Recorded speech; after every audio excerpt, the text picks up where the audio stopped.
Hello everyone, welcome to my YouTube channel. We are seeing loop control instructions. We have seen for, we have seen while. Now the next loop is called as a do while loop. This is also called as a odd loop. In case of a while and for loop, it executes the statements for finite number of times until and unless the condition is false. But in real life programming, will come across a situation where it is not known that how many times the statement in the loop are to be executed. So if we want to execute the statements or block of statements once at least, we can use a do while loop, and then we can check the condition of in a while, and then we'll decide to execute these statements or we have to stop it. So the do while loop syntax is do loop is there where we have to execute the number of statement, and finally in a while we are going to check the condition. If this condition is true, then again the do loop will execute. If the condition is false, it will go beyond the while and it will execute the next statements. Let us see an example. This is the program for the for loop to calculate the simple interest.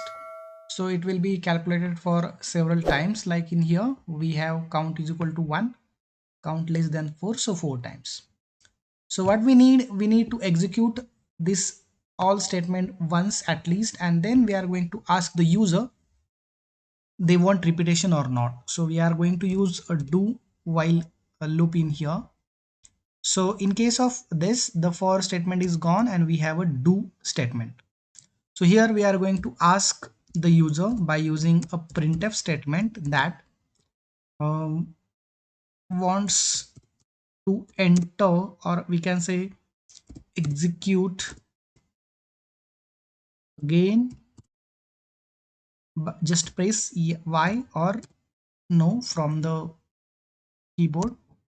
So we need to have a scanf statement where we are going to take character.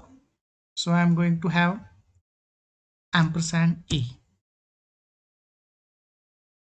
Okay, so we need to remove the count. This is used for the for and while loop. So we have a character a, it is declared, and then finally a while statement where we are going to compare the a with yes. If it is yes, then execute the statements. If it is no, then don't execute the statement. It will go to the return 0 statement.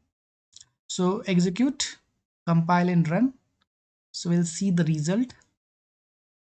So the first time it should execute the do loop, and then it will ask the user wants to execute it again, yes or no.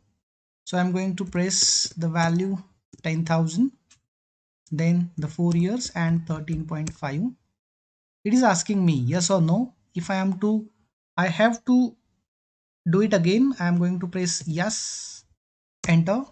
It will ask again the enter the values of p, n and r. So I'm going to do it again. 20,004 for 13.5 interest. Again it is asking. So now I am going to say no, enter. Now process is exited and the program ends in here. So this is the way the do while loop works.